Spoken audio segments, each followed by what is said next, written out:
Dalawang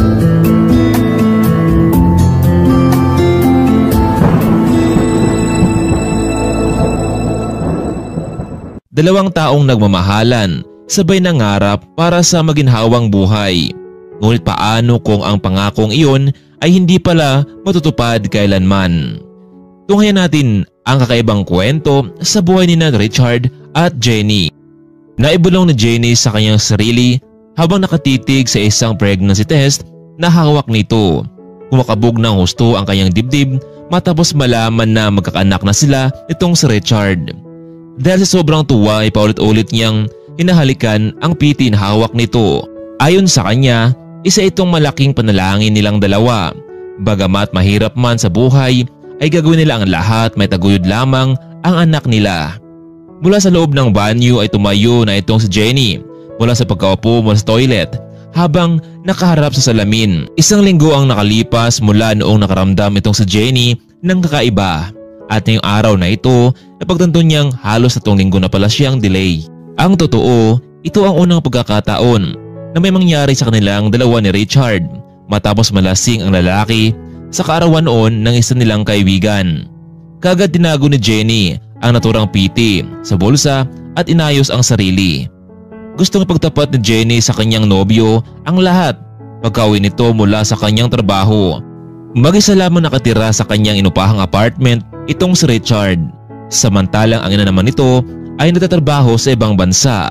Ngunit ayon sa kanyang ina, bata pa lamang ito noon ay wala na ang kanyang ama. Samantalang tangi ang lola naman itong si Jenny ang kanyang kasama. Dahil bata pa lamang ito noon ay iniwan na ng kanyang ina dahil nabuntis lamang ito sa kanyang kaibigan. Kaya lumaki si Jenny sa lahat sa pagmamahal ng isang magulang. Mabuti na lang at nariyan ang kanyang lola. Kaya ngayon, hindi nakapag-aral ng maayos itong si Jenny dahil sa hirap ng buhay. Tanging pagtitinda lamang ng pagkain sa kanilang munting barong-barong ang kinabubuhay ng maglola. Ngunit ganun pa man, nag-iipon ang dalawa paunti-unti dahil sa pangarap nila makatungtong man lamang silang dalawa sa kolehiyo dahil high school lamang kasi ang natapos nila. 5 taon na rin ang kanilang relasyon. Sinagot niya itong si Richard bilang regalo nito noong nagtapos sila sa high school. Sa loob ng 5 taon na iyon, hindi may iwasang palagi silang nag-aaway dahil na rin sa babae. Gwapo kasi itong si Richard at malakas ang appeal nito pagdating sa mga kababaihan. Pero ngayong buntis na ito ay malakas ang kanyang panlaban at hindi niya na papayagan na may ibang babae na lalapit sa kanya.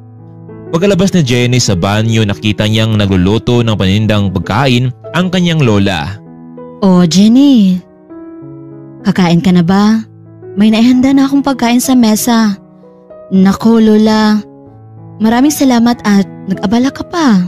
Hindi alam ni Jenny kung ipagtapat niya ba ito sa kanyang lola na buntis na ito. Natatakot siya sa magiging sermon nito sa kanya. Pero ganun pa man ay kilala naman niya itong si Richard at tanggap niya man ang lalaki. Kaya lang ay napakahirap ng buhay. Lalo na ngayon, sabayan mo pa ng panibagong responsibilidad. Kaya naman ay napahinga na lamang siya. 3:00 ng hapon, abala na sa pagtitinda ng pagkain tong si Jenny. Malaki ang pasalamat ni Jenny dahil palaging ubos ang kanilang paninda. Ngunit bigla na lamang itong napatalon dahil sa pagkagulat na biglang sumulpot itong si Richard mula sa kanyang harapan. Richard, ginulat mo naman ako. Bakit ang aga mo namang nakauwi ngayon? Babe, Jenny, may sabihin ako sa'yo, siguradong matutuwa ka nito. Matutupad na rin ang pangarap nating dalawa.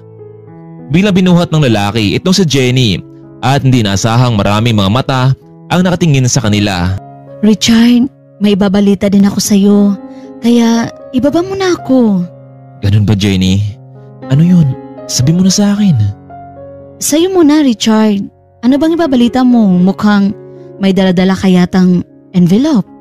Oo babe, alam mo, hindi ko inaasahan na makapasa ako sa in-applyan kong trabaho sa ibang bansa.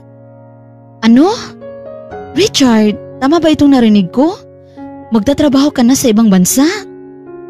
Bigla nanikip ang dibdib nitong si Jenny matapos malaman ito dahil na rin sa takot at kaba. Babe, it's surprise. Alam mo, sinubukan ko mag-apply. At nakapasa ako, heto. Inasahan ko ito, talagang masaya ako para sa dalawa babe. Niyakap niya na mahigpit itong si Jenny pero hindi ganito ang gustong mangyari ni Jenny na maghiwalay silang dalawa ng ganun lang. Makinig ka babe. Para sa atin to. Gusto kong habang nasa ibang bansa ako, ikaw muna mag-aaral dito. Okay ba sa'yo? At pagkatapos naman noon, ako naman.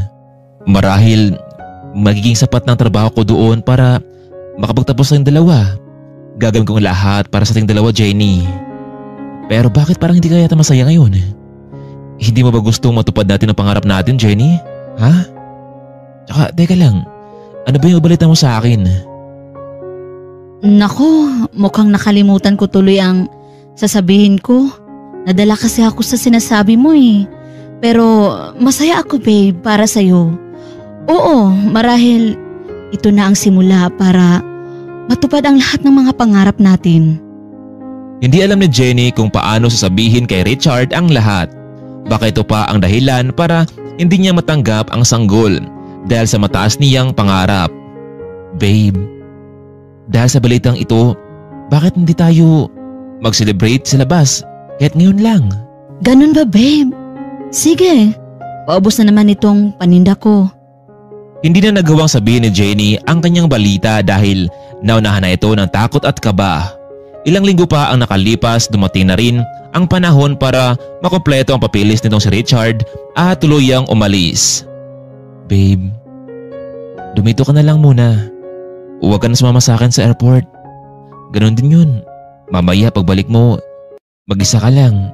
At nakalungkot yun, hindi ba? Habang inimpake ni Jenny ang mga gamit ni Richard, pinipigilan niyang tumulo ang luha sa kanyang mata. Babe, galit ka ba sa akin? Hindi naman babe. Malulungkot lang talaga ako kasi ngayon lang tayo magkalayo ng ganito. Kaya sa mga oras na iyon ay bigla na lamang tumulo ang mga luha nito sa mata. Hindi niya napansin na nailagay niya sa maleta ang PT na kanyang itinago dahil sa kalungkutan. Babe, I'm sorry ha. Pero tiis-tiis muna tayo. Hindi lang naman ito para sa akin kundi sa atin dalawa. Nahirapan din naman ako eh. Hindi rin madali para sa akin. Kailangan natin to para sa ating dalawa, hindi ba? Kapag nakatapos na tayo, pwede na tayo magpakasal at paniguradong makahanap tayo ng magandang trabaho, hindi ba? Alam mo, mabibigyan na natin ng magandang kinabukasan ang magiging anak natin. Gusto na ipagtapat ni Jenny sa lalaki na dalawa na silang maghihintay. Pero Richard, mamimiss kita. Baka masanay kang wala ako sa tabi mo. Jenny, ano ka ba? Huwag kang masalita ng ganyan. Oo Richard, baka hindi mo na ako hanap-hanapin yan. Jenny naman, baka nga pag wala ako dito, palitan mo na ako agad. Baka nga, ikaw Richard, masyado kasing malayo iyon. Sa dami ba namang nagkakandara pa sa'yo dito? Doon pa kaya? Babe, huwag ka na mag-alala dyan. Sa'yo lang ako. Isipin mo ang lahat ng ito ay para sa atin. Hayaan mo, tatawag ako sa'yo pagdating ko doon palagi. Babe, aasahan ko ang mga pangako mo sa akin. Sana malampasan natin ito lahat. Mag-ingat ka doon ha. Babe, alagaan mo din ang sarili mo. Jenny, basta kaya natin to. Kapag nasa ibang bansa na ako, huwag kang labas ng labas ha sa bahay kung saan. Bawal may ibang lalaki na manligaw sa iyo habang wala pa ako dito kundi lagot sila sa akin. Tumango na lamang itong si Jenny. Tsaka Jenny, alis na ako. Baka mahuli pa ako sa flight. Sige na Richard, mag-iingat ka ha. At lagi mong tatandaan na mahal kita. Tuluyan na ngang umalis ang sinasakyang taxi nitong si Richard. Kumakaway na lamang ito habang papalayo ang sinasakyan at dito na bumuhos ang mga luha ng dalaga. Bumalik sa pagtitinda itong si Jenny araw-araw. Dala-dala nito ang pangako ng kanyang minamahal na kahit malayo sila ay manatili ang kanilang komunikasyon. Ngunit nagdaan ng 5 hanggang 9 na buwan, ngunit walang Richard ang nagparamdam sa kanya. Habang siya naman ay kasalukuyan na sa ospital, ramdam ang sakit habang niluluwal ang bata. Jenny, sige lang. Kaya mo yan. Malapit na. Kunting tiis na lang, Jenny. Malaki ang pasalamat ni Jenny dahil nariyan ang kanyang matalik na kaibigang si Mylene. Siya ang naging alalay ni Jenny dahil nagkasakit din ang kanyang lola. Ilang oras na rin ang nakalipas, mabuti na lang at naging matagumpay ang panganak ni Jenny. Isang batang lalaki ang naging sanggol nito. Pagmulat ng kanyang mata ni Jenny, nakita niya ang kanyang anak. Richard, nasaan ka na? Bakit hindi ka tumupad sa usapan natin? Paano na kami ng anak mo? Mrs., anong ipapangalan natin sa bibi niyo? Saglit na nag-isip itong si Jenny. Jason. Jason ang ipapangalan ko sa anak ko. Nako friend, ang cute ng inaanak ko. Manang-mana sa tatay. Salamat sa pagtulong mo sa akin, Mylene. Ano ka ba? Sino pa ba ang magtutulungan kundi tayo-tayo lang din, hindi ba? Mylene, kung ayos lang sa'yo. Nakalimutan ko kasi yung pera na pangbayad dito sa ospital. Kung ayos lang sa'yo, pwede bang ikaw na lang kumuha noon sa bahay namin? Naroon naman si Lola Grace. Pumayag naman itong si Mylene sa utos ng kaibigan. 5 oras ang nakalipas ngunit hanggang ngayon ay hindi pa rin nakabalik sa ospital itong si Mylene. Kaya labis tuloy ang kanyang pag-alala kung ano nangyari sa kaibigan. Habang minuminuto may dumadaang ingay ng ambulansya. Kinakabahan tuloy itong si Jenny. Bakit ang tagal mo? May naging problema ba? Kinakabahan tuloy ako sa iyo eh. Bakit ka basang-basa? At saka may uling ka pa sa mukha mo, Mylene. Jenny, may masama nangyari sa Lola Grace mo. Nasunog ang bahay niyo. Baka daw dahil sa may nagsindi o natumbang kandila, kaya mabilis sumiklab ang apoy at hindi nila nagawang iligtas ang lola mo. Pati ang perang pinapakuha mo sa akin ay nawala na. Hindi alam ni Jenny kung ano ang gagawin sa mga oras na iyon. Bigla na lamang siyang napabalikwas. Jenny, ginawa nila ang lahat pero masyado nang malaki ang apoy. Ang lola ko, kailangan ko nang umuwi, iligtas ko siya. Nakatayo itong si Jenny habang witbit nito ang batang si Jason. Maya-maya pa may lumapit sa kanyang nurse. Ma'am, hindi ho kayo pwedeng lumabas. Makakasama po ito sa bata, lalo na rin sa inyo. At ikaw naman miss, nabasa ho kayo. Hindi kasi pwede, ganyan ang itsura nyo dito sa loob ng ospital. Baka magkasakit din ang bata. Jenny, uuwi mo na ako sa amin para magbihis. Babalik din ako kagad. Sige Mylene, pero wala na ang lola ko. Paano na yung bayarin ko dito sa ospital? Friend, huwag kang mag-alala. Paniguradong maraming tutulong sa atin. Muli nakaupo na lamang itong si Jenny habang karga-karga nito ang anak. Halos wala pa rin sa kanyang isip dahil sa nangyari sa kanyang lola. Sorry, baby Jason. Alam kong mahirap lang tayo pero hindi ako papayag na magiging miserable ang buhay mo. Gagawin ko ang lahat anak para sa'yo. Lumipas ng buong maghapon, hinintay ni Jenny ang pagbalik ng kaibigan. Ngunit kinabukasan muling itong bumalik sa ospital. Jenny? Mylene? Anong balita? Kumpirmado Jenny. Lahat ng gamit niyo, walang naiwan ni isa. Ang katawan naman ng lola mo, inilibing na nila dahil sa sunog na ito. Parang sumabog na sakit ang naramdaman ni Jenny. Iniwan ang lalaking minahal, din na rin ang kanyang lola. Pero nariyan naman ang kanyang anak na si Jason na siyang nagbibigay sa kanya ng lakas at pag-asa sa buhay. Mylene, bakit sa dami-dami ng tao sa mundo, bakit ako pang nakaranas ng ganito? Lalo na yung lalaking iyon, bigla niya lang akong iniwan sa ere. Sana pinagtapat niya lang sa akin ng maayos na ayaw na niya sa akin. Para naman hindi ako umaasa sa kanya. Alam mo Mylene, sa oras na magpapakita siya sa akin, huwag siyang umasa na ipapakilala ko sa kanyang anak ko. Lumipas ng ilang araw, pinayagan na sila ng doktor na makalabas sa ospital. Mabuti na lang at kahit papaano ay maraming tumulong sa kanila kaya agad silang nakalabas. 3 taon ang nakalipas, biglang napatayo itong si Jenny sa paghahanap kay Jason. Kasalukuyan silang naroon sa plaza. Nagtitinda ng makakain kasama ng anak nito pero bigla na lamang nawala sa kanyang paningin. Mabilis niyang hinanap at mabuti na lamang at naroon lang ito sa kanyang likuran. Hawak-hawak siya ni Mark. Jason, akala ko kung nasaan ka na. Pinag-alala mo naman ako, anak. Nako Jenny, nakita kong papalayo na itong anak mo. Mabuti na lamang at nahabol ko siya at nalapitan. Maraming salamat Mark ha. Baby, di ba sabi ko sa'yo, huwag kang aalis sa tabi ko? Ganito kahina ang loob ni Jenny pagdating sa anak. Palagi siyang nakakaramdam ng takot at kaba, lalo na at bigla itong nawawala sa kanyang paningin. Salamat ulit Mark ha. So paano, mauna na kami sa'yo. Naubos na rin kasi ang paninda ko ngayon at dadaan pa ako sa palengke. Jenny, sumabi na kayo sa akin.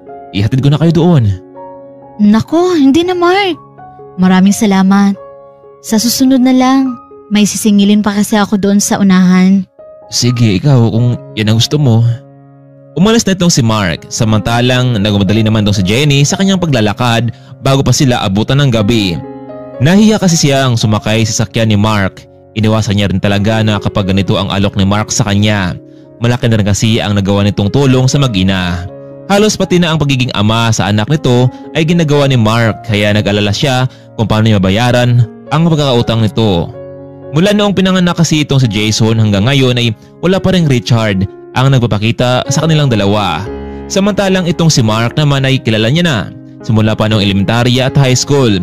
Ilang beses na rin siyang nagtanggang manligaw ngunit kay Richard tumibok ang puso ni Jenny.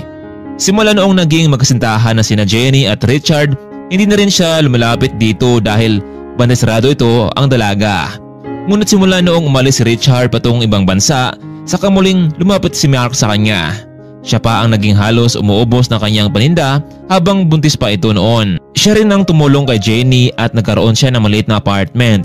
Sinadya na talagang bilhan ito para magkaroon ng bahay ang mag-ina. Gusto ni Jenny na babayaran ito paunti-unti. Mabuti na lamang habang tumatagal ay nagkaroon siya ng maraming pagkakataan. Pero habang lumalaki rin si Jason ay malaki rin ang kanilang gastos sa araw-araw. Naglaho na natuluyan ang pangarap ni Jenny sa sarili dahil prioridad niya ngayon ang kinabukasan ni Jason. Ang totoo ay magkalapit lang naman talaga ang bahay nila ni Mark kaya halos araw-araw din silang nagkikita. Ngunit hindi alam ni Jenny kung ano talaga ang totoong estado ni Mark. Pumapasok na lamang sa kanyang isipan na may kaya ang pamilya nito. Ngunit sa halos araw-araw nilang pagkikita ni Mark ay napansin ni Jenny na may pagkakahawig itong sina Richard at Mark. Pero imposible dahil nag-isang anak lang naman itong si Mark. Nagpatuloy na lamang sa paglalakad itong si Jenny habang karkarga nito ang kanyang anak. Marahil naisip ni Mark na noon ay hindi sila bagay. Pero ganun pa man, pabor ito para kay Jenny dahil hindi siya tuloy ang iwas sa lalaki. Tuluyan na ring hindi bumalik si Richard sa bansa at wala na rin siyang balak na magmahal muli. Nakarating na sila sa bahay galing sa palengke, medyo madilim na sa labas noon. Nakarating na sila at dahil malakas ang kita nila kaya naman ay nakabili siya ng 1 kilong karni. Habang binabad ni Jenny ang karni ay binuksan niya muna ang TV para makmanood ng balita. Samantala nakatulog naman itong si Jason marahil sobrang pagod. Mabuti na lang at kumain ito kanina sa labas bago nakatulog. Ganun lang palagi ang buhay ng mag-ina, trabaho, bahay, trabaho, bahay. Kasalukuyan nagluluto na itong si Jenny nang marinig nito ang isang live na balita patungkol sa isang mayamang pamilya na kamakailan lamang ay nagbabakasyon sa isang sikat na lugar ngunit sa kasamaang palad ay dinukot ng masamang grupo ang nobya ng isang sikat na Christopher Dowell. Bigla na lamang siyang nakatigilan nang marinig nito at makita ang larawan ng isang lalaking kasama na naghanap sa nobya ni Chris Dowell, sina Tyrone at Richard Dowell. Hindi makapaniwala itong si Jenny na ang lalaking nasa TV screen ngayon ang lalaking kanyang minahal at ama ng kanyang anak. Nakauwi na pala ito galing sa ibang bansa mula sa trabaho. Laking gulat niya dahil isa palang mayaman ang pamilya nito. Marahil nilihim niya ito sa babae. Kaya nabuo ngayon ang isipan ni Jenny kung totoo nga ba talagang nag-ibang bansa ito o baka naman dahilan lamang para lumayo sa kanya. Napahagulhol na lamang ito habang tumutulo ang mga luha sa mata. Bakit mo nagawa sa akin ito, Richard? Niloko mo ako. Pinaasa mo lang ako. Mama, bakit po kayo umiiyak? May away ba sa inyo? Wala ito, anak. Matulog ka na. Kaagad niyang niyakap si Jason ng mahigpit habang nakatingin sa TV. Inamin niyang malaki na nga itong pinagbago ni Richard. Ibang-iba na ito ngayon. Hindi katulad dati na medyo payat ito pero nanatili pa rin ang kanyang kagwapuhan. Napalingon si Jenny na biglang bumukas ang pinto. Bumungad sa kanya si Mylene na tila hinihingal sa kamamadali. Jenny, napanood mo ba ang balita? Oo, Mylene. Alam mo, halos mag-4 na taon na simula nang hindi nagparamdam sa akin si Richard. Hindi man lang siya sumisilip sa akin kung ano na ang kalagayan ko. Baka naman may dahilan siya, Jenny, kung bakit niya nagawa iyon. Anong dahilan niya? Nabagok ba ang kanyang ulo kaya niya ako nakalimutan? Jenny, alam ko kung gaano ka kamahal ni Richard. Sa katunayan nga, hinabilin niya sa akin na lagi kitang samahan sa lahat mong gagawin. Pero hindi ko alam na ganito ang nagawa niya sa'yo. Anong gagawin mo ngayon, Jenny? Hindi ko pa nga alam, Mylene eh. What if, puntahan mo kaya? Hanapin mo siya. Hingin mo ang paliwanag mula sa kanya. Alam mo, Mylene, kung may plano pa siyang balikan ako, dapat noon pa. Ginawa na niya iyon. Pero Jenny, paano si Jason? Alam naman natin kapag lumaki na siya, hahanap-hanapin niya ang tunay niyang ama. Pag-isipan mo ng mabuti, Jenny. Lalo na at may anak kayo. May tungkulin ka sa bata at may tungkulin din siya. Pero natatakot ako, friend. Paano kung hindi niya tatanggapin? Hindi niya nga alam na buntis ako eh. Jenny, hindi mo rin malalaman kung hindi mo susubukan, di ba? Sasamahan ko kayo. Dapat, ngayon ka maging malakas dahil alam natin na buhay pa pala siya. Kung gusto mo, makiusap tayo kay Mark. Susuyurin natin ang buong lugar para mahanap natin siya.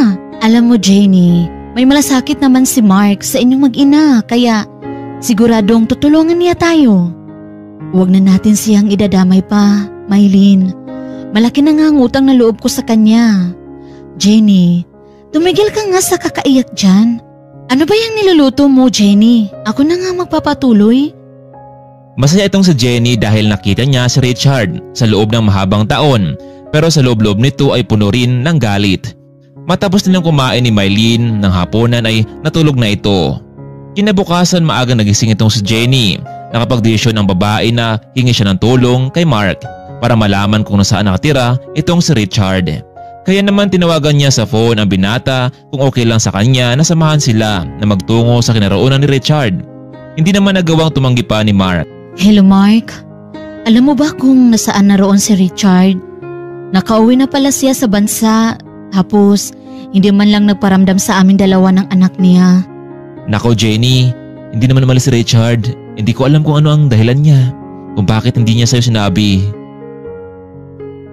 Ibig sabihin, Mark, alam mo na hindi pala umalis ng bansa si Richard? Hindi naman sa ganun, Jenny.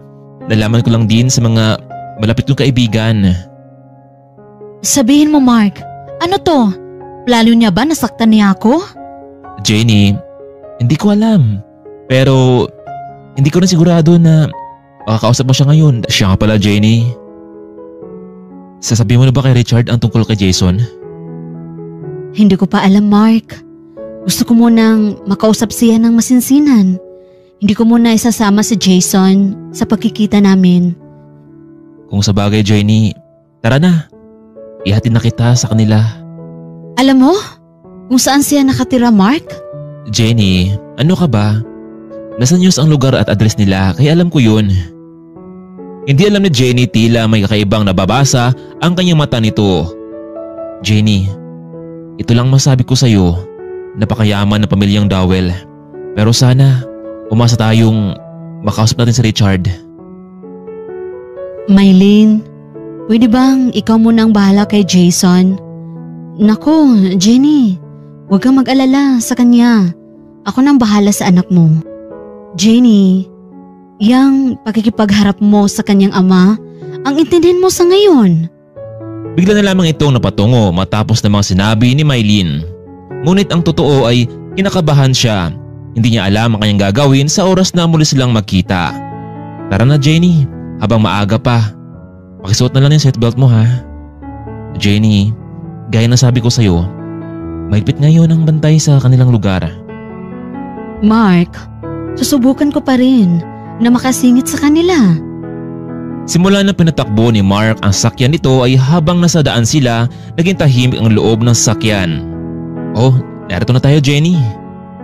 Muling napatanaw itong si Jenny sa labas. Isang napakakalaki at mataas na gusali ang nasa kanilang harapan ngayon. Pagkalabas pa lamang nila sa sasakyan, totoo ngang napakaraming nagkumpulang mga media. Lumakas muli ang kabog ng kanyang dibdib dahil malapit na siya dito. Mark, maraming salamat talaga. Kaya ko na mag-isa.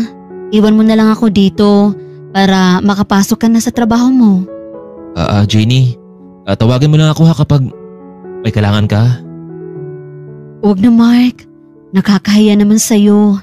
Medyo kabisado ko na naman ang pasikot-sikot dito. Tuloy nang umalis si Mark habang iniisip naman ni Jenny kung paano at dapat niyang gawin para makapasok sa loob. Maya-maya pa, sa kabila ng maraming medyang nagkumpulan, may dumating na isang sasakyan. Pilit sinilip ni Jenny kung sino ang nasa labas mula sa loob ng sasakyan. Nakita niya ang tatlong kalalakihan na bumaba mula sa loob, ngunit ang lalaking huling bumaba ay si Richard. Gusto niyang lapitan ang lalaking iyon pero hindi na siya makakilos dahil sa dami ng mga media na nagsalapitan. Mr. Christopher Dowell, totoo ba ang balita na dinukot ang girlfriend niyo? O may ibang lalaki lang ito? Sunod-sunod na ang naging katanungan ng isang reporter habang ang mga bodyguard naman nito ay nakaharang sa kanila. Ngunit hindi umimik na lamang lalaki, sa halip ay nagpatuloy ito sa kanyang pagpasok sa entrance ng gusali. Excuse me Mr. Richard Dowell? Gaano katotoo na natagpuan ang girlfriend ni Christopher Dowell? Biglang napahinto itong si Richard at hinarap ang media. Okay everyone, sa ngayon hindi pa namin masasabi ang lahat pero bigyan niyo kami ng ilang araw para sabihin sa inyo ang kumpletong detalye. Narinig ni Jenny ang boses ni Richard. Talagang nagbago na ito, lalo na sa forma at pananalita. Matapos magsalita ay nagpatuloy na ito sa loob ng gusali, kaya nagkaroon siya ng pagkakataon para makalapit sa kanya. Richard! Richard! Hindi niya hinabol ang lalaki dahil hinawi siya ng mga bodyguard nito. Richard! Pakiusap! Kausapin mo naman ako! Ngunit tuloy na itong nakapasok sa loob ng elevator. Guard, please! Pakiusap! Kailangan ko lang makausap si Mr. Richard. Importante lang po. Miss, magsawi na kayo. Bawal na kayo dito sa harapan. Wala na siyang nagawa. Nasayang lang ang kanyang panahon para makausap ang lalaki. Kaya naman nakapagdesisyon na lamang si Jenny na umuwi na lamang. Sa kanyang paglalakad sa di kalayuan sa gusaling iyon, may nabunggusing isang babae na tila mayaman ang dating at bitbit nito ang ilang pagkain. Miss, pasensya na kayo. Hindi ko napansin na paparating kayo. Miss, saan ka ba nakatingin? Yung mga mata mo. Mabuti na lang at hindi tuluyan natapon itong pagkain na daladala ko. Para pa naman ito sa boyfriend ko. Sige na, umalis ka na. Baka ikaw pa ang dahilan para maging masama ang araw ko. Umalis na ang babae patungo sa gusaling pinuntahan nitong si Jenny at tuluyan nakapasok sa loob. Marahil isa siyang empleyado kaya madali lang sa kanya ang pumasok. At mabuti na lang at hindi natapon ang pagkain dahil wala pa naman siyang perang pamalit dito. Sakto lang sa kanyang pamasahe pa uwi ng bahay. Samantalang sa loob ng gusali ay nag-uusap ang magkapatid na Dowell. Kuya Christopher, alam na ng media ang lahat na hindi totoong dinukot si Janine, kundi sumama ito sa ibang lalaki dahil sa kagustuhan ng magulang nito. Alam nyo, hindi ako papayag na pupunta si Janine sa ibang lalaki. Anong gusto nila? Pera? Pwes, pabibigyan ko sila. Pero kuya, magunis-dili ka naman. Di lang naman sa'yo itong kumpanya, hindi ba? Kasama kami ni Tyrone dito. Pwede ba Richard? Matuto kang lumugar. Alam mo naman na anak ka lang sa labas ni Daddy. Buti nga at tinanggap ka namin dito eh. Kung hindi, paniguradong sa bangketa ka pa rin pupulotin ngayon. Kuya, huwag namang magsalita ng ganyan kay Kuya Richard. Naku Tyrone, isa ka pa. Puro ka na lamang problema. ang dinala mo sa kumpanya. Pag-isip ka nga. Kung hindi dahil sa akin sigurado hanggang ngayon ay bagsak na itong kumpanya na to. Kaya ikaw Richard, galingan mo. Ligawan mo na si Bernadette para naman may pakinabang ka. Alam naman natin hindi ba kung gaano kayaman ang pamilya nila at kung sakaling maging kayo na ay paniguradong malagdagan ang lakas ng kumpanya natin. Hindi na lamang napagsalita pa itong si Richard. Maya-maya pa ay makumatok sa pinto. Good morning, boys! Aba, Bernadette, mabuti naman at narito ka. Well, kung hindi lang dahil kay Richard, hindi ako pupunta ngayon. Ang daming tao sa labas. Siya nga pala, nabunggo pa ako na isang babae na parang wala sa mundo. Mabuti na lang, hindi natapon itong pagkain na para sa inyo, lalo na kay Richard. Bernadette, nag-abala ka pa. Richard, syempre naman. Ganun kita kamahal. Gagawin ko ang lahat para sa'yo. Pero ayos ka lang ba? Wala bang masakit sa'yo? Wala naman, Richard. Pero ang babaeng nakabunggo ko kanina, parang it sounds familiar. Pero anyway, hayaan mo na yun. Samantalang nakauwi na itong si Jenny sa bahay. Jenny, kumusta? Nakausap mo na ba si Richard? Hay nako, Maylin. Ang hirap palang makausap ang isang taong mayaman. Maraming bodyguard ang nakapaligid. Parang gusto ko nang sumuko. Panigurado namang wala na siyang pakialam sa akin. Lalo na sa anak naming si Jason. Alam mo, nasayang lang ang oras at panahon ko sa kanya. Kung ayaw niyang magparandam sa akin, edi bahala siya. Hay nako friend, ikaw ang bahala. Basta kapag may kailangan ka, nandito lang kami ni Mark. Maylin naman, binanggit mo pa talaga si Mark. Alam mo Jenny, sa palagay ko, hanggang ngayon may gusto pa rin sa'yo si Mark. At naghihintay lang siya ng tamang pagkakataon para sa'yo. At kung magkaganon man, sagutin mo na. Maylin, oo, alam kong mabuti siyang tao pero kaibigan lang ang turing ko sa kanya. May kaya ang pamilya ni Mark, paniguradong gusto rin nilang mayaman ang magiging nobya nito. Kaya gusto ko na lang alagaan ang anak ko. Sa susunod na taon, magsisimula na siyang mag-aral.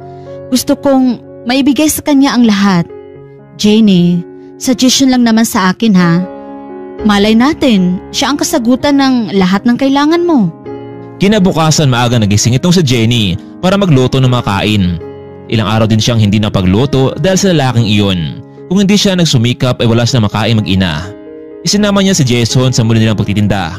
Ngunit sa labas pa lamang ng bahay, laking gulat niya dahil naroon itong si Mark naghintay. Mark, anong ginagawa mo dito? Jenny, tara na. Ihatid ko na kayo ng anak mo. Ma, sumakay na tayo sa sakyan ni Tito Mark. Gusto kong sumakay. Sige na nga anak, sumakay ka na. Salamat ma. Inihatid na nga ni Mark ang mag-ina sa lugar kung saan maraming tao para mas mabilis maubos ang paninda nito. Jenny, alam mo naman hindi ba noon pa man sa elementary at high school pa tayo na gusto na kita. Kung pumayag ka lang sanang ligawan kita at maging asawa ko, lahat ng meron ko ngayon, may bahagi ko sa'yo. Jenny, ako nang ako sa pagiging ama ni Jason. Mark, hindi mo kailangan magpaka-martyr dahil lang sa akin. Pero pag-isipan ko muna ng maraming beses, Mark. Maghintay ako, Jenny. Nakarating na nga sila sa lugar at dumiretso na itong si Mark sa trabaho niya. Samantalang tanghali na noon, naubos na rin ang paninda ni Jenny. Kaya naman naisipan nitong bilhan ng pagkain ang kanyang anak. Iniwan mo na ni Jenny ang gamit sa labas ng restaurant. Pagkapasok na lang dalawa sa loob, malamig ang lugar, bagay na bagay ito sa mga taong mapera. Hello ma'am, ano po ang order nila? Miss, pa-order naman ng isang chicken at isang spaghetti para sa anak ko. Sige po ma'am, pakihintay na lang ng ilang minuto. Nasa gilid ang mag-ina, hinintay kung kailan tawagin ang pangalan nito. Inikot na Jenny ang mata sa paligid ng restaurant. Nakita niya ang isang lalaking kumakain sa kabilang mesa. Si Richard, may kasamang babae at tila iyon ang babaeng nakabungguan niya kamakailan lang. Bigla na lamang nagsulubong ang kanilang paningin na labis namang kinagulat ni Richard. Calling Miss Jenny, please pick up your order now. Agad silang tumayo mag-ina at kinuha ang order nito sabay labas ng restaurant. Richard, what's wrong? Wala naman Bernadette. Nakita ko lang kasi yung dati kong kaibigan. Ganun ba? Papuntahin mo rito para naman makilala ko. Wala na, nakaalis na sila. Bernadette, dito ka lang muna ha. Babalik din ako agad. Bakit? Saan ka naman pupunta, Richard? May gusto na akong kausapin, Bernadette. Sige, Richard. Maghihintay ako. Mabilis lumabas ng restaurant itong si Richard para habulin itong si Jenny. At sa di kalayuan nga, nakita niya ang babae na naglalakad, kandung-kandung nito ang isang bata. Jenny, wait. Ikaw ba yan? Mabuti at nakita tayo. Pwede ba tayo mag-usap? Richard, ano naman ang pag-usapan natin? 5 taon kang hindi naparamdam sa akin dahil nasa ibang bansa ka raw, hindi ba? Dahil sa pangarap mo sa ating dalawa, pero anong nangyari? Tinupad mo ba ang pangakong iyon? Kaya nga Jenny, we need to talk. Anong talk? Kausapin mo yung sarili mo. Ma, sino siya? Wala anak, isang lalaking walang panindigan sa buhay. Sige na, kailangan na naming umuwing mag-ina. Jenny, may anak ka na pala? Kilala ko ba kung sino ama niyan ng batang yan? Richard, kilala mo man o hindi, wala ka nang pakialam doon dahil hindi mo naman siya anak. Tuloy na ngang umalis ang mag-ina. Hindi na siya nagkaroon pa ng lakas ng loob para sabihin sa lalaki dahil may bagong girlfriend na ito at ayaw niyang makisawsaw sa kanilang relasyon. Nagpatuloy ang mag-ina sa paglalakad samantalang bumalik naman itong si Richard sa restaurant habang naghintay doon si Bernadette. Kumusta ang lakad mo, Richard? Sino ba yung pinuntahan mo doon? Yung sinabi ko sa'yo noon na matagal ko ng kaibigan pero hindi ko na sila nahabol pa. Anyway, Richard, sa susunod na linggo na ang aking kaarawan at inasahan kita na pumunta sa bahay ha para naman ipakilala kita sa mga parents ko as my boyfriend. Alam mo, kakauwi lang din nila galing States at sinadya nilang umuwi dito para lang sa birthday ko. Sige Bernadette, pupunta ako doon, kami ni Tyrone. Talaga? Aasahan kita doon ha, Richard? So paano, tara na. Ihatid na kita sa inyo, Bernadette. Richard, total naman, boyfriend na kita. Ano kaya kung sa bahay ka na matulog ngayong gabi? Paniguradong papayag sina mama at dad. Bernadette, alam mo, gusto ko munang malaman kung boto sa akin ng parents mo bago tayo gumawa ng aksyon. Sige, Richard, kung yan ang gusto mo. Sige na Bernadette, ihatid na kita sa inyo para naman makapagpahinga na tayo. Tuloy na ngang hinatid ni Richard itong si Bernadette sa labas ng kanilang bahay. Pagdating sa negosyo, isa ang pamilya ni Bernadette sa mga kumpanyang kilala sa bansa. Pero hindi rin naman pumapatalo ang Dowell Group of Companies na pinamumunuan ni Christopher. Matapos hinatid ni Richard itong si Bernadette, umuwi na ito sa kanilang bahay para naman makapagpahinga na ito. Samantalang nakauwi na rin ang mag-ina sa bahay. Friend, kumusta ang paninda mo? Naubos ba? Oo, Maylin. Ito nga at nabilhan ko si Jason ng paborito niyang pagkain kahit papaano. Mabuti naman kung ganun. Jenny, pero bakit parang malungkot yung mga mata mo? May nangyari ba? Hay nako Maylin, nakita kami ni Richard sa isang restaurant nung bumili ako ng pagkain para kay Jason. Tapos, Jenny, anong nangyari? Nagkausap ba kayo? Sinabi mo ba sa kanya ang lahat? Hindi na Maylin. Ngayon pa na meron pala siyang ibang babae at alam kong may kaya din sa buhay. Wala akong laban sa babaeng iyon. Baka magdulot pa lang ng malaking kaguluhan. Kaya hindi na niya kailangan ng malaman pa ito. Kung ganun, Jenny, bakit hindi mo na lang kaya sagutin si Mark? Maging praktikal ka na. Isipin mo yung magiging kinabukasan ng anak mo. Hindi ba ang sabi niya akuin niya ang pagiging ama kay Jason? Kaya wala kang dapat ipag-alala pa. Biglang naisip ng malalim itong si Jenny. Kaya naman sa oras na iyon, naisipan niyang tawagan itong si Mark. Hello, Mark? Oo Jenny, ano nangyari? Bakit ka napatawag? Mark, pwede ka bang pumunta dito sa bahay? May kailangan lang akong sabihin sa'yo. Okay Jenny, sige, kaka-out ko lang naman sa office at didiretso na ako sa bahay niyo. Sige Mark, maghihintay na lang ako sa'yo dito ha. Samantalang nakarating naman itong si Richard sa kanilang bahay. Hindi niya mabura sa kanyang isipan ang mag-inang nakita niya kanina. Hindi siya makapaniwala na pinapalit siya ni Jenny sa ibang lalaki. Gusto niya ipagtapat kay Jenny kung bakit niya nagawa iyon. Habang nasa loob ito ng kwarto, napansin niya ang isang maleta. Ito ang maleta na hinanda ni Jenny noon para sa pag-alis niya sana patungo sa ibang bansa pero hindi ito natuloy. Tumawag kasi ang ina nito mula sa ibang bansa na kailangan niyang magpunta sa pamilyang Dowell dahil hinahanap siya ng kanyang tunay na ama. Pinagtapat ng ina nito na ang Dowell Group of Companies ang pagmamay-ari ng kanyang ama at kailangan niya magpunta roon para sa kanyang shares bago pa man mahuli ang lahat. Kaya naman, hindi nadalawang isip pa itong si Richard na magtungo sa Dowell Group of Companies at dito nga niya nakita at nagatipon-tipon ang mga anak nito. Isa sa gustuhan ng Mr. Dowell na matanggap nila ang bawat mana kung sakaling mabigyan siya nito ng apo. Iyon ang sulatang nakasaad sa abogado na kahit wala na siya ay magpapatuloy pa rin ito hanggat isa sa kanila ang magpapatunay. Ginawa ni Christopher ang lahat para makuha nito ang kanyang mana pero hindi pa rin siya nagtagumpay sa kanyang balak. Binuksan ni Richard ang maleta.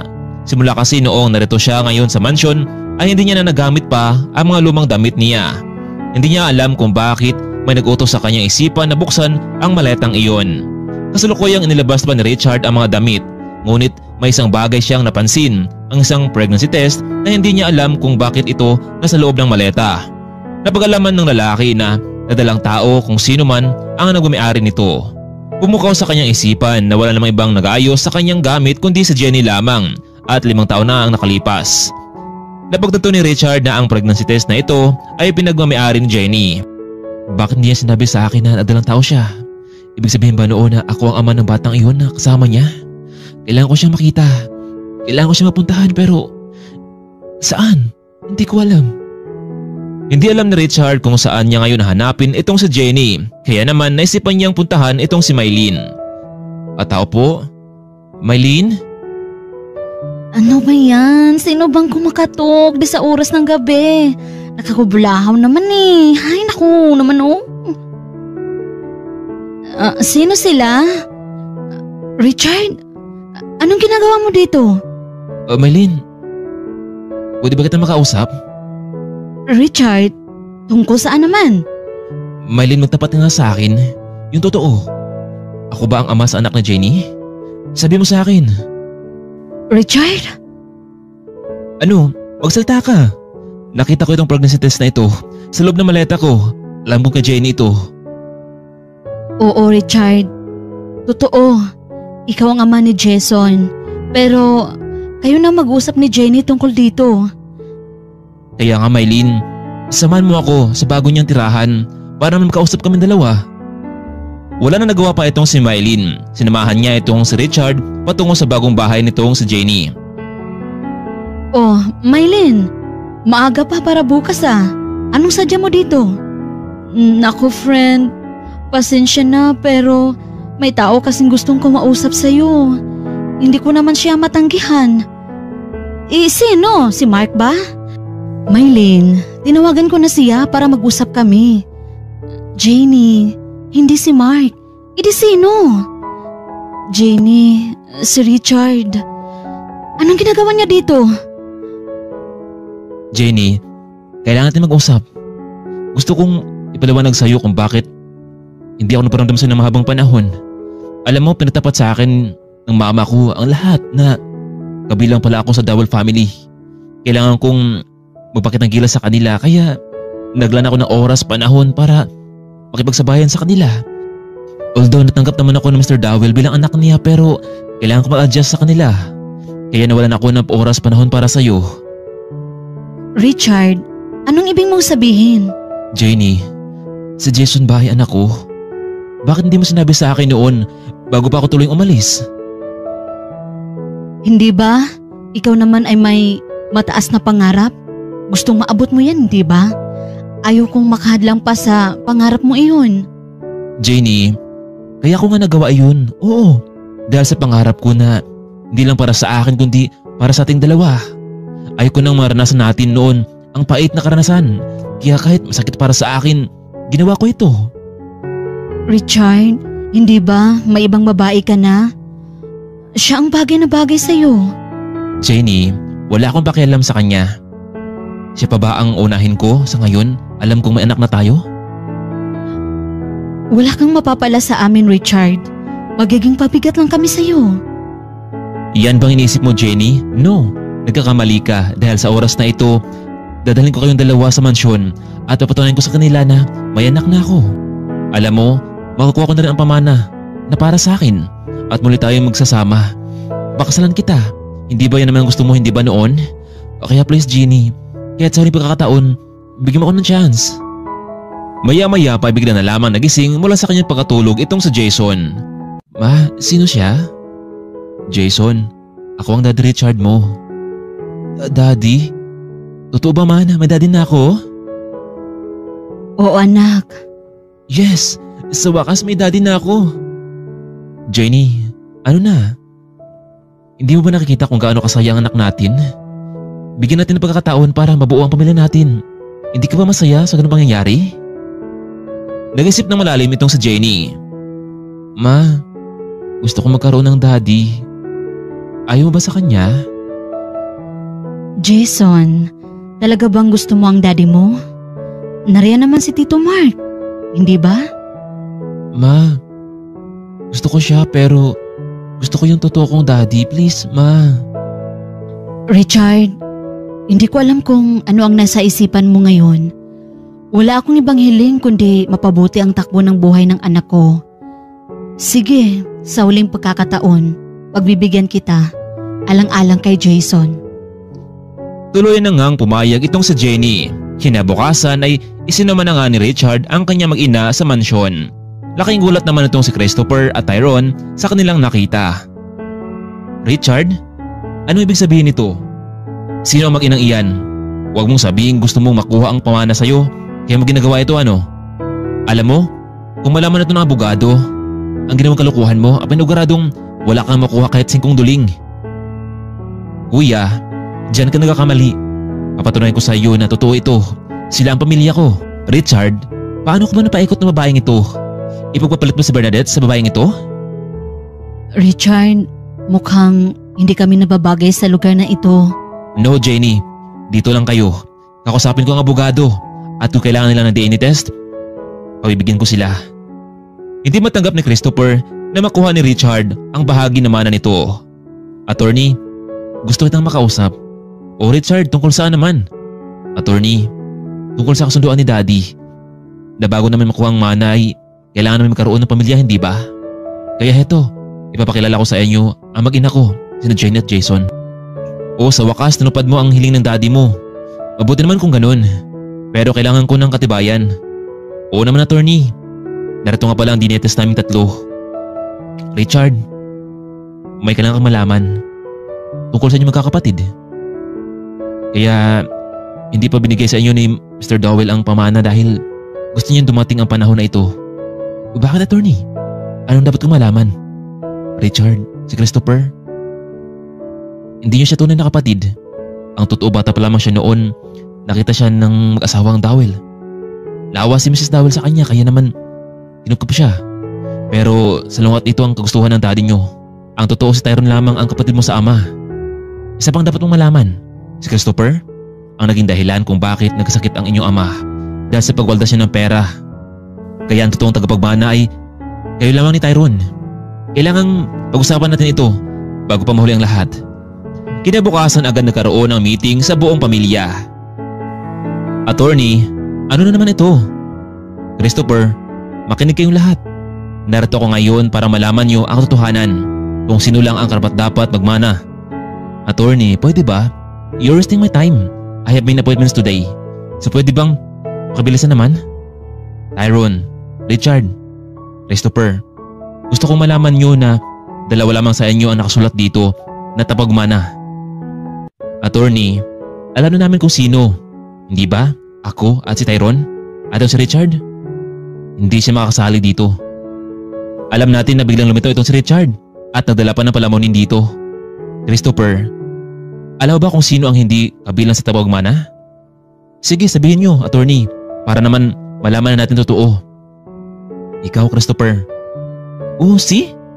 Ako ang tagapagmana at si Tyrone, hindi ba? No, Christopher. Ikaw ang hindi kabilang sa mabigyan ng mana. Ano? At bakit, attorney? Ako pang malaking naambag sa kumpanya at ako pang wala? Christopher, nakalimutan mo bang ikaw ang dahilan kung bakit Nagkasakit ni Mr. Dowell?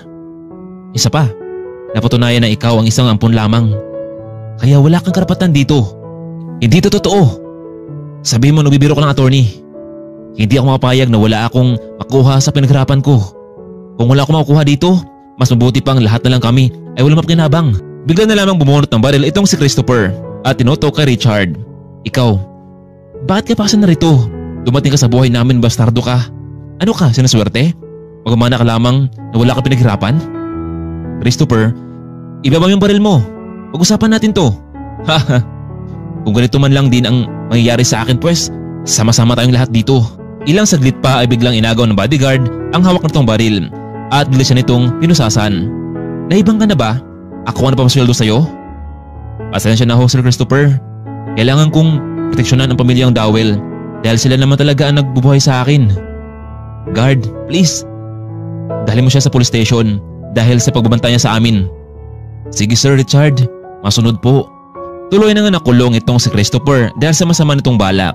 Samantalang naibigay naman kay Richard at Tyrone ang pagkakataon para makuha nito ang kanilang mana. Hindi makapaniwala itong si Jenny sa mga dumating sa kanilang buhay. Ang dating nagsumika para maitaguyod ang anak ay ganito na ang naging bunga sa huli. Nakapagdesisyon ang dalawa na magpakasal at tuluyang manirahan sa mansyon. Friend, hindi ba tama ang sinasabi ko sa'yo noon? Nabalikan mo si Richard dahil may purpose ang lahat ng ito. Siguradong happy family na kayo. Mylene, anong naging reaction ni Mark nung nalaman niyang ikakasal na ako kay Richard? Hindi man lang kami nagkausap ni Mark. Nako friend, huwag kang mag-alala dahil ikakasal na rin si Mark. Ganun? Kilala ko ba kung sinong babaeng iyon? Friend, syempre, itong nasa harapan mo ngayon. Ito ang maglalakad patungo sa altar kasama ni Mark. Nako friend, hindi ko inasahan to. Hay, ganun talaga ang buhay.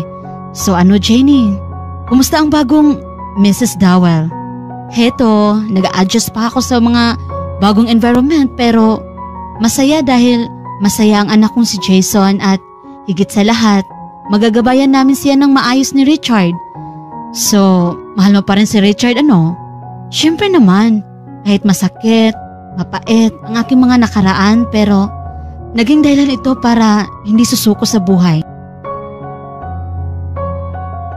Mga kaibigan, nagustuhan nyo ba ang ating kwento sa buhay ni Jenny at Richard? Kung nagustuhan nyo ay huwag kalimutang i-like at mag-subscribe sa ating munting channel. Muli, maraming salamat sa ating mga loyal na viewers na walang sawang sumusuporta. Gusto nyo bang magpa-shoutout sa sunod nating mga kwento? Huwag kalimutang mag-comment. Hanggang dito lamang muna. Maraming salamat po.